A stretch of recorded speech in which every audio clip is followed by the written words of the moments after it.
What's up, guys? Welcome back to my YouTube channel. Sorry if I'm a little bit shaky. I'm still coming down off of my pre-workout. But anyway, today we're going to be working on the rail buggy again. It wasn't really planned, but as you saw the time lapse I posted a few weeks ago, we just rebuilt. We rebuilt the engine because it was leaking out of the bottom where we sealed the case the last time we rebuilt the engine because we didn't use very good sealant. But anyway, we are going to, well, it's leaking still. Luckily it's not leaking out of the case. Apparently I screwed up when putting the rear main seal in. I don't know, it wasn't easy enough on it, and it probably split or folded over somewhere because last time I drove it, it was leaking pretty good out of where it mounts up to the tranny. So anyway, we are going to be fixing that tonight. So yeah, I am just going to start by draining the oil, unhooking everything.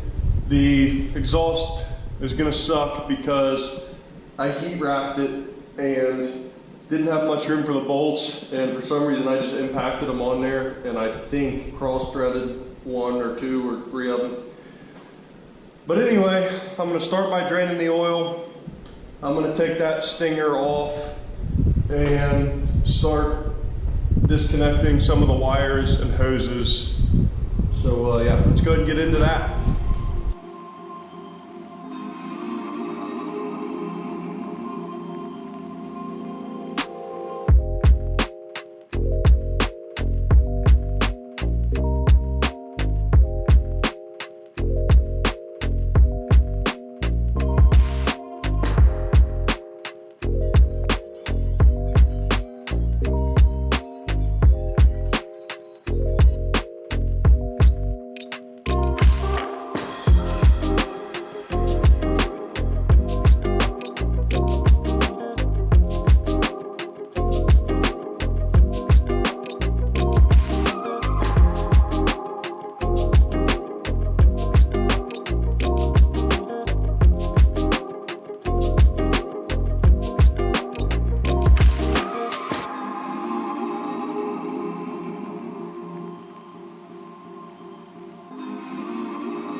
Alright guys, so we got the rear main seal out, and I did find the reason it was leaking.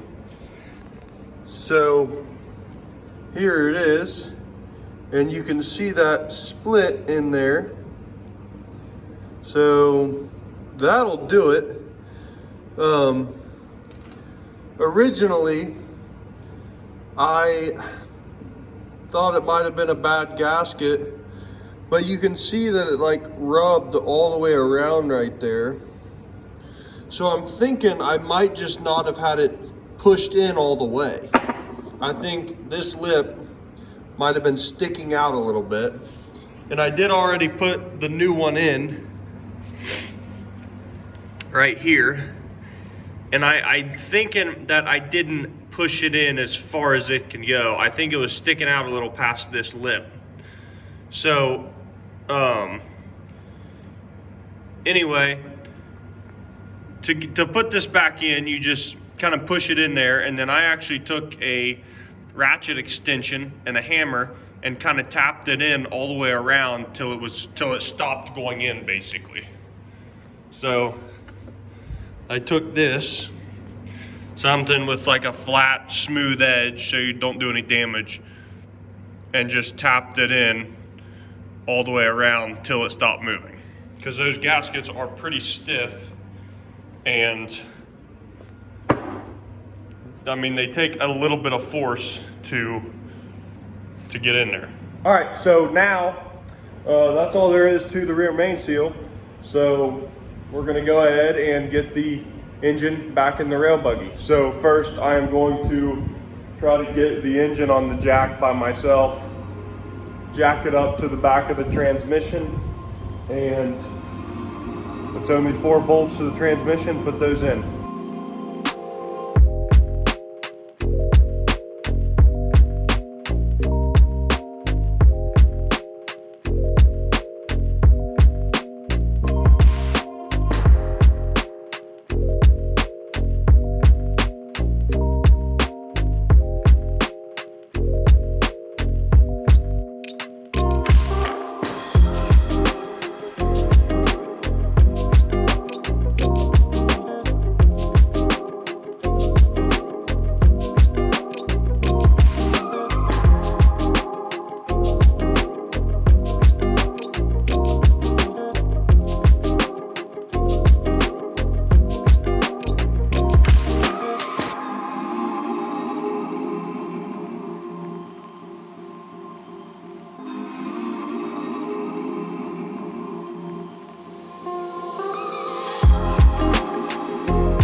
Alright guys, so I think we're good to go.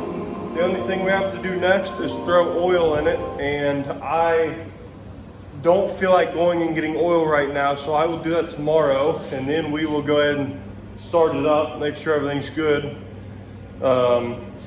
Make sure we have no leaks or anything. There is one thing that might leak, and that is the incoming gas line, because this hose clamp is broken. So I'm gonna grab another hose clamp, throw that on there. We got all the oil hoses hooked up. I'm pretty sure I only took 2 off. All the electric hooked up.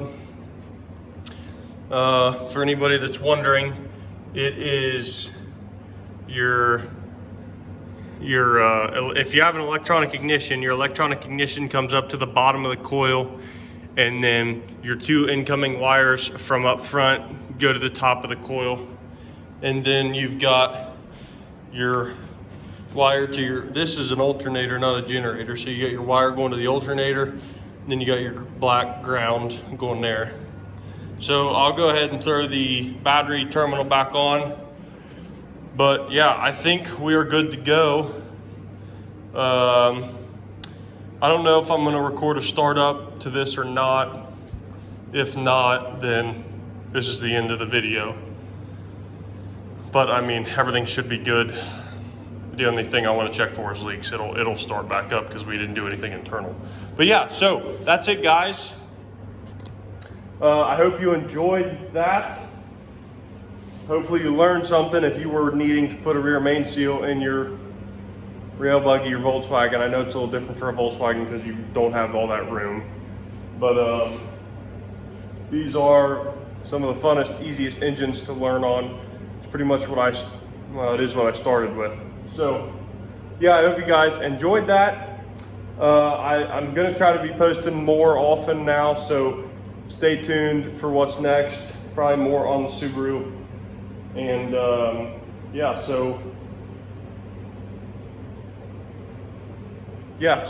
don't forget to like the video and subscribe if you're not, and I'll see you guys next time.